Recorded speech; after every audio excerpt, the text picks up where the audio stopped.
C'est comme Ciotti. Ciotti, tu sais ce qu'a dit Ciotti ce matin sur une radio concurrente, donc à Beurre FM. Il a dit, mais il faut plus acheter du gaz algérien. Il faut acheter du gaz américain. Mais j'ai envie de dire, monsieur le député, vous connaissez vos dossiers?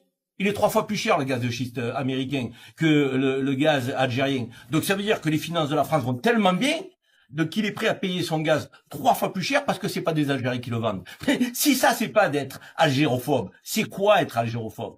Si ça c'est pas avoir une forme de rage intérieure, de haine des Algériens, c'est quoi avoir la haine des Algériens? Tu regardes les intérêts de la France. Les intérêts de la France, c'est d'acheter du gaz le moins cher possible, qu'il soit algérien, qu'il soit d'Afrique du Sud, des États-Unis, peu importe. Là, en l'occurrence, il est algérien. Mais non, ça le dérange. Il faudrait pas. Mais il pense que l'Algérie dépend de la France.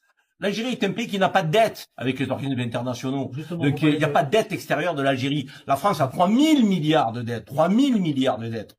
Oh, je sais pas si tu imagines. Gérons nos problèmes. Bon, il y a plusieurs choses à dire, encore une fois, avec un Karim Zeribi qui dit toutes les vérités qui dérangent tout le monde. Bon, déjà, premièrement, on va commencer avec Éric Ciotti. On sait très bien qui il est, algérophobe, islamophobe. On va pas s'attarder sur lui parce qu'il a perdu tous ses cheveux tellement il est haineux.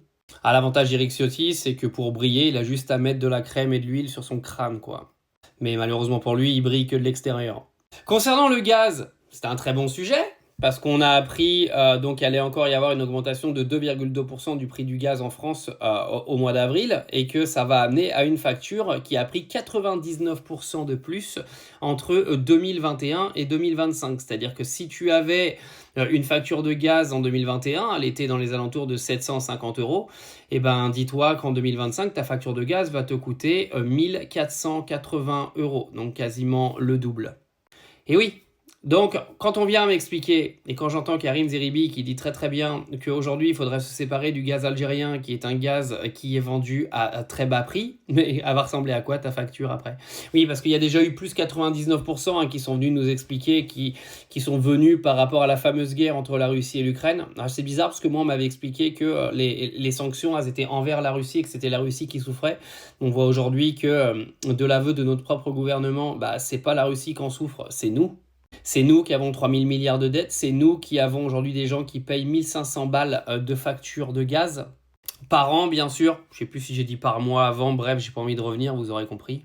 Mais imaginez une seconde si vous suivez le programme d'Éric Ciotti, c'est-à-dire qu'on se libère du gaz algérien, donc c'est-à-dire à peu près 12%, et on va récupérer du gaz qui coûte plus cher. D'après vous, que va-t-il se passer ? Oui, parce que Éric Ciotti, à part rentrer dans la propagande CNews, Rassemblement National, vous savez, toute cette clique islamophobe qui raconte n'importe quoi et qui veut juste taper sur les pays arabes en permanence en racontant n'importe quoi à la population, parce que la population est tellement décérébrée qu'elle gobe toutes leurs conneries sans même aller se renseigner sur le pourquoi, du comment, le A plus B de ce qui se passe dans l'économie du pays. Éric Ciotti, il sert à rien. Il sert à rien. Mais vous savez, aujourd'hui, pour être élu au gouvernement, faut pas servir à quelque chose, hein. Faut juste dire le message que veulent entendre les gens dans ce pays. C'est-à-dire un message algérophobe, islamophobe, anti-arabe, anti-musulman. Et ça passe crème.